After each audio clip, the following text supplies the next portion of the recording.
दोस्तों, एक दिन एक व्यक्ति मुंबई के रेड लाइट एरिया में जाता है और वहाँ का गेट खोल के देखता है तो 15-20 लड़कियाँ छोटे छोटे कपड़े पहने हुए बैठे थे। उन्हें देखता है और देखने के बाद उनमें से पसंद करने की आज़ादी थी। एक एक करके रिजेक्ट करते जाता है और रिजेक्ट करने के बाद अंत में एक लड़की आती है, उसे देखता है, उसे पसंद कर लेता है। और जैसे दोस्तों वो देखती है लड़की उसको, तो उसका होश उड़ जाता है और आंखों से आंसू डबडबा जाता है और उसकी कीमत पूछता है कोठे की मालकिन से, तो वो कीमत बताती है और उसे रूम के अंदर लेके चला जाता है। जैसे ही देखता है उसको और देखने के बाद उसके होश उड़ जाता है।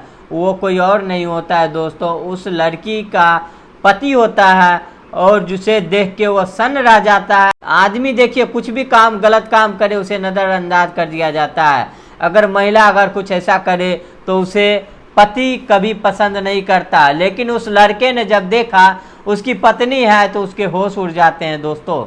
आखिरकार वो लड़की उस जगह कैसे पहुंची और उस लड़का ने कैसे उसे निकाला और अपने पत्नी को वहां से निकाल कर कैसे ले गया, ये कहानी बड़ा ही अजीब है।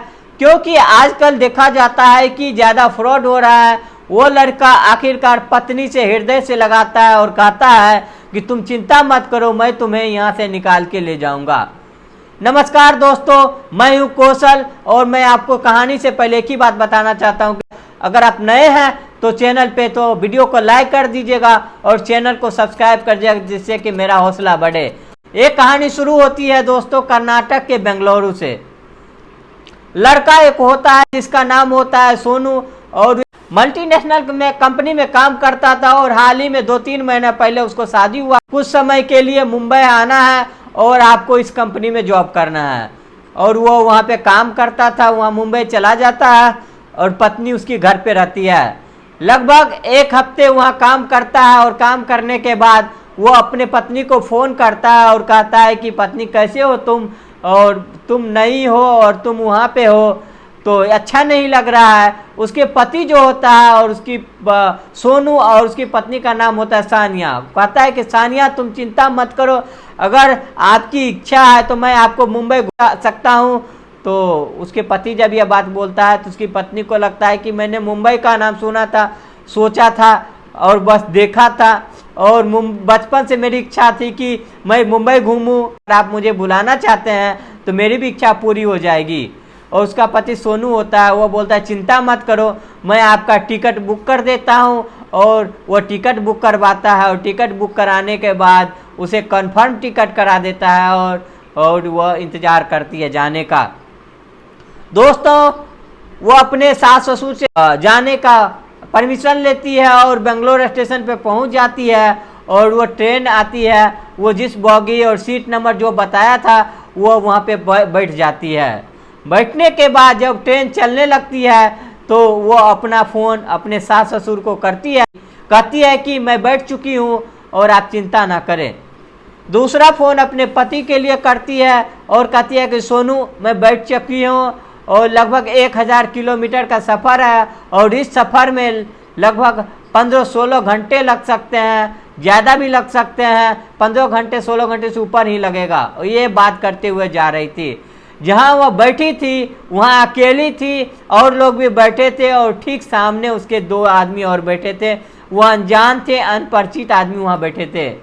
2 व्यक्ति बैठे थे, वो व्यक्ति आपस में बातचीत नहीं कर रहे थे दोनों आदमी, लेकिन लंबा सफ़र है, सोना नहीं है तो आमने सामने जब थे तो हो ही जाती है दोस्ती। तो आपस में दोनों बात करने लगते हैं और बात करने के बाद 4-5 घंटे हो जाते हैं। तो उनमें से एक आदमी उस लड़की को देखता है और बहुत सुंदर लड़की थी। उसका पति फिर वीडियो कॉल करता है तो कहती है कि अच्छा सफ़र दिखाई दे रहा है, 2-3 घंटा हो गया, यहाँ का जगह अच्छा है, एसी गाड़ी है, कोई दिक्कत नहीं हो रहा है, यहाँ से ऐसे जाना होता है, वहाँ से ऐसे चलना होता है। ये सारा बातें हो रही थी। उसमें से एक व्यक्ति होता है, वो पूछता है कि बहन जी आपको कहाँ जाना है। वो बोलती है कि मैं मुंबई जाना है। तो वो बोलता है आप पहली बार जा रहे हो मुंबई? तो बोलता है हाँ। तो बोलता है कोई बात नहीं, आप डरने का कोशिश मत करो, आपको निसंकोच होके चलिए, मैं आपको हर तरीके से मदद करूंगा और हर तरीके से आपको मुंबई पहुंचा दूंगा। दोस्तों, ये बात करते हुए थोड़ी देर के बाद कुछ खाने पीने के लोग वो लेता है तो वो उसको पूछता है कि आप खा लो, तो बोलता है नहीं मैं नहीं खाऊंगी। तो लड़की जो होती है वो अपना कुछ सामान जो रख के ले गई थी वो खोलती है और खाने को तैयार होती है, तो उनसे कहती है कि आप भी लेंगे साहब, तो उनमें से ले लेता है वो लोग और वो खाने लगता है। उसके थोड़ी देर के बाद जो है कुछ बेचने के लिए आता है, वो लड़का खरीदता है और वो उसे दे देता है। जब वो खा लिया था तो उसे भी खाना पड़ा। दोस्तों इसके बाद चाय वाला आया और चाय लिया, और चाय लेने के बाद उसे बोलता है कि भाई एक चाय और दे दो। लगभग चाय जहाँ से पी रहा था वहाँ से मुंबई 150 किलोमीटर था। वो बात कर रहे थे कि यहाँ से 150 किलोमीटर है, थोड़ी देर में आप आ जाना। वो चाय जब लेता है और खुद दो चाय खुद पीता है और एक चाय उसको देती है, तो जैसे ही वो चाय पीती है सानिया, और पीने के बाद जो है उसे नींद सा आने लगती है। नींद आने के बाद वो बेहोश आ जाती है और बेहोश होने के बाद वो फ़ोन स्विच ऑफ कर दिया जाता है उसके द्वारा। और उसके पति कितना बार फ़ोन पे फ़ोन करता है बट फ़ोन नहीं लगता। उसके बाद ट्रेन रुकती है और दोस्तों रुकने के बाद जो है उसे होश नहीं रहता है, और उसे किस प्रकार से उस लोगों ने उतारा। और जब उसे होश आया सानिया का, तो क्या देखती है कि ना मैं ट्रेन में हूँ ना सीट पे हूँ, मैं एक गाड़ी में बैठी हूँ, कार में बैठी हुई हूँ। जब वो लड़की उससे बोलता है कि मैं कहाँ हूँ, तो वो दोनों उसको तमाचा मारता है गाल पे और वो चुपचाप रह जाती है वहीं पे। उसके बाद उस कार को उसको लेके एक मुंबई के रेड लाइट एरिया में पहुंचाया जाता है और वहाँ पे उसे एक कमरे में ले जाया जाता है। उस कमरे में ऐसे ले जाया जाता है जैसे उसके कोई खास आदमी हो या बीमार हो, इस तरह से ले जाया जाता है। हो सकता है कि ट्रेन में ऐसे उतारा जा गया हो जैसे वो बीमार हो, इस तरह से ले जाया जाओ जिससे कि लोगों को शक ना हो। जब उसे पहुंच जाता है तो 45-50 हज़ार में उसे बेच दिया जाता है। जब वो गिड़गिड़ाती है कि मेरे साथ ऐसा मत करो, मेरा पति मेरा इंतज़ार कर रहा होगा, लेकिन उसकी कोई बात नहीं सुनी जाती, वो गिड़गिड़ाती रहती है और उसे एक कमरे में बंद कर दिया जाता है। उधर उसका पति जो होता है दोस्तों, वो मुंबई के रेलवे स्टेशन पे गाड़ी का भी इंतज़ार समाप्त हो जाती है, गाड़ी निकल जाती है। उसके बाद वो परेशान हो जाता है और फिर लौट के घर चला जाता है और GRPF को अपनी पत्नी की गुमशुदगी का रिपोर्ट लिखवा देता है। इसके बाद जब कोई पता नहीं लगता है तो वो बेंगलोर आता है, वहाँ भी देखता है, वहाँ भी सर्च करता है तो वहाँ भी नहीं मिलती है। इसके बाद 10-15-20 दिन बीत जाता है। एक ग्राहक जाता है और 15 दिनों से रोजाना उसे प्रताड़ित किया जा रहा था कि तुमको आज इसके साथ जाना है, आज तुमको उसके साथ जाता है काम पे जाना है। लेकिन वो लड़की मजबूर थी, मेरे साथ ऐसा मत करो। बोलता है नहीं तुम्हें यही काम करना होगा, तुम बिक चुकी हो, और उसको तैयार कर दिया जाता है। जब वो लड़के तैयार हो जाता है 16-17 दिन के बाद काम के लिए, तो एक ग्राहक होता है उसे पसंद कर लेता है और उसे रूम में ले जाता है। रूम में ले जाने के बाद वो ग्राहक के सामने आंखों से आंसू निकलने लगता है, रोने लगती है। ऐसे रो रही थी जैसे कमरे से बाहर आवाज़ ना जाए, और वो अपने आप बीती बताती है उस कस्टमर को कि मेरे पति से बात करवा दो। दोस्तों वो फ़ोन लगाता है और उस पति उसका रिसीव करता है, नया नंबर था, और रोने की आवाज़ आती है उधर से और कहती है कि मैं सानिया बोल रही हूँ, आप कहाँ हो? तो वो पूछता है कि आप कहाँ हो? तो वो बोलती है कि मैं कहाँ पे हूँ मुझे नहीं पता, मुझे कुछ मालूम नहीं है, मुझे यहाँ से निकाल लो, मैं इस जगह फंसी हुई हूँ। तभी वह व्यक्ति उसको पूरा हेल्प करता है और एड्रेस देता है कि तुम्हारी पत्नी एड्रेस यहाँ पे है, मैं ग्राहक बन के यहाँ आया था, लेकिन मैंने तुम्हारी बात करवाई है।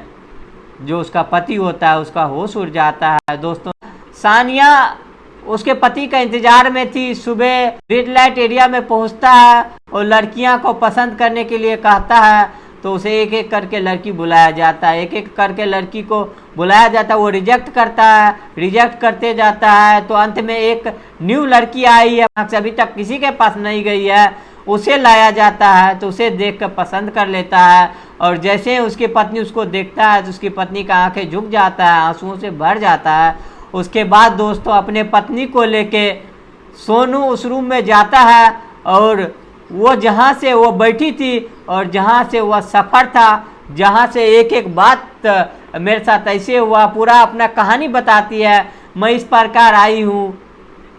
और रोने का वक्त तो उस टाइम नहीं थे, अपने छाती से लगा लेता है। पति ने उसको बोला तुम धीरज रखो, मैं तुम्हें यहाँ से निकाल के ले जाऊँगा।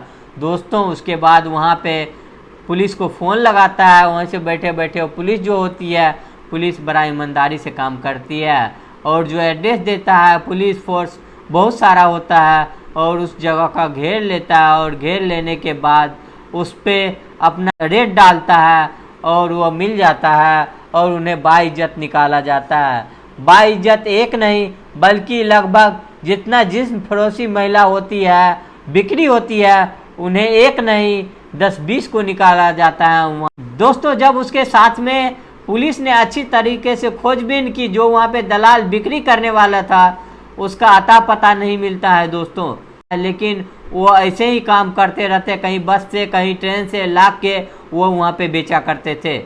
लेकिन वहाँ पे जो भी थी वहाँ मालकिन रेड लाइट एरिया की, उसे अरेस्ट कर लिया जाता है। उसे अरेस्ट करने के बाद और उसको पिटाई लगाई जाती है, पूछा जाता है कि तुम बता दो, तो टूट जाती है और कुछ समय के बाद वो सारा उसका एड्रेस बता देता है कि बिक्री जो करनी आई थी उसका सारा इन्फॉर्मेशन लिया जाता है, उसे भी पकड़ लिया जाता है दोस्तों, और कि तुम यही धंधा करते हो, तुम्हारे घर में माई बहन नहीं है, मम्मी पापा नहीं है, तुम्हारे घर में बीवी नहीं है, बेटी नहीं है। इस तरह से उसे लाचाता और मारा पीटा जाता है। नौकरी करता था बेंगलोर में, वहाँ पे अपनी पत्नी को ले जाके आ जाता है और इस तरह से उसको उस लड़की को फंसाया गया, लेकिन उसकी जीवन बदतर हो जाती। लेकिन जिसके साथ धोखा होता है, छल होता है, परमात्मा उसकी मदद जरूर करता है दोस्तों। इस कहानी को सुनाने से मुझे किसी को परेशान करना नहीं, दिल दुखाना नहीं, केवल आप लोगों को जागरूक करना और सचेत करना होता है मेरा उद्देश्य है। क्योंकि आजकल घर परिवार बिगड़ रहे हैं, बेटा बेटी बिगड़ रहे हैं, क्योंकि आजकल कोई ईमानदार नहीं, किसी पे भरोसा नहीं करना चाहिए, क्योंकि आजकल ऐसा ज़्यादा देखने को मिलता है, किसी पे विश्वास नहीं करना चाहिए दोस्तों।